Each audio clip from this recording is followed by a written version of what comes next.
Sabe aqueles projetos grandiosos que a história quase esquece? Pois é, hoje a gente vai desenterrar um deles. Um plano bolchevique super ousado de levar a revolução para o mundo colonial. Começou como um sonho utópico, mas, como a gente vai ver, a realidade foi bem mais complicada. Vamos mergulhar nessa história. Olha só essa situação. Ela é de um palestrante lá em Moscou, nos anos 20, e já coloca a gente bem no centro da coisa. É só imaginar esses dois grupos. De um lado, jovens de lugares que a União Soviética tinha acabado de, entre aspas, libertar. Do outro, jovens de países ainda sob o domínio de impérios. E o que unia essa galera toda? A esperança. A esperança de que lá em Moscou eles poderiam ajudar a construir um mundo totalmente novo. Então, qual era o plano? Bom, o plano era gigantesco. Logo depois da Revolução Russa, os bolcheviques pensaram, e se a gente criasse uma frente única, global, contra os impérios europeus? A meta não era só defender a Rússia soviética, não. Era virar o jogo no mundo inteiro. E essa ideia toda tinha um nome, claro, a Internacional do Leste. Como a gente pode ver aqui, não era só um conceito, uma teoria. Era uma rede de verdade, com gente e instituições e uma missão muito clara: unir os povos da Ásia e do Oriente Médio contra o colonialismo, sempre com Moscou dando as cartas. Para a gente entender a jogada, é só pensar num grande tabuleiro de xadrez geopolítico. De um lado, a gente tinha os impérios europeus construindo ferrovias para escoar riquezas. Do outro, os bolcheviques olhavam para esse mesmo mapa e viam uma brecha. Para eles, o mundo colonial era o calcanhar de Aquiles do capitalismo. A estratégia? Atacar justamente ali. E aqui tem um detalhe que eu acho simplesmente fascinante e que o slide mostra muito bem.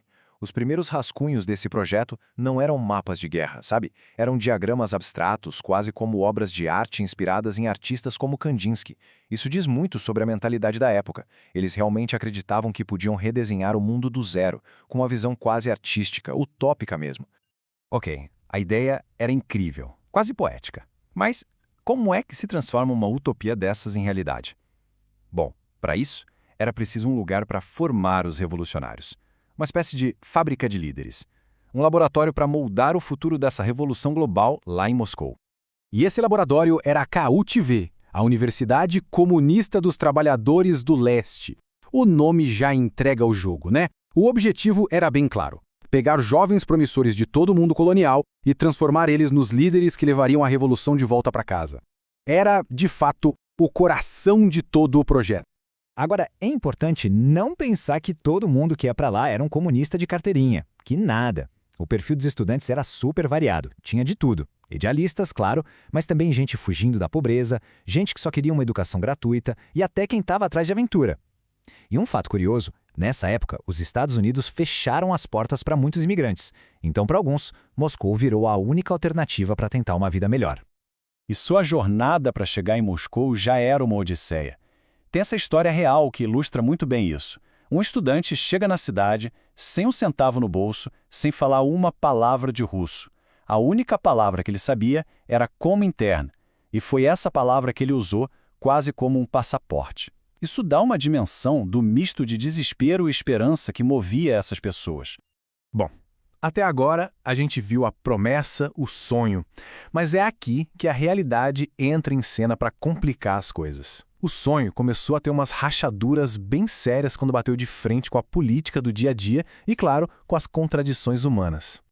E olha só a primeira grande contradição. Uma coisa era o que se falava em público. Outra, bem diferente, era a estratégia nos bastidores. Em público, um líder como Karl Radek garantia para os delegados estrangeiros: não se preocupem, nós não estamos usando vocês. Mas, em particular, o plano era exatamente esse: usar a Revolução no Oriente como uma arma contra o Império Britânico. Era um jogo duplo bem claro. E essa história de uma coisa na teoria, outra na prática, se repetia feio quando o assunto era a libertação das mulheres. No papel, a igualdade de gênero era uma bandeira importantíssima. Mas na realidade, como dá para ter uma ideia pela imagem, o ambiente era totalmente dominado por homens. As pautas das mulheres eram muitas vezes ignoradas, vistas como secundárias. A promessa de igualdade esbarrou feio no machismo da época. E para completar, veio a virada stalinista. Com o Stalin no poder, a paranoia virou a política oficial. Aqueles estudantes estrangeiros que antes eram vistos como os heróis da revolução, de repente viraram problemas. Viraram suspeitos de espionagem. A coisa chegou a um nível surreal em 1935, quando a ala internacional da KUTV foi literalmente colocada em quarentena, isolada do resto. O projeto que queria unir o mundo acabou se fechando por medo. Então, a gente pode dizer que o projeto original, daquele jeito que foi sonhado, fracassou. Mas a ideia por trás dele, essa ideia não morreu. Ela só se transformou. E os ecos dela ressoam de formas bem inesperadas até hoje. Vamos ver isso agora.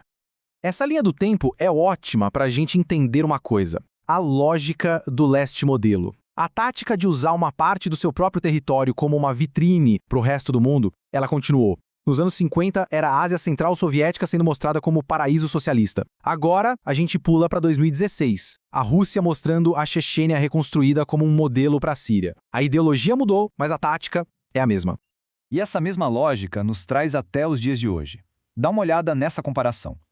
Antigamente, os bolcheviques queriam unir o mundo contra o capitalismo ocidental.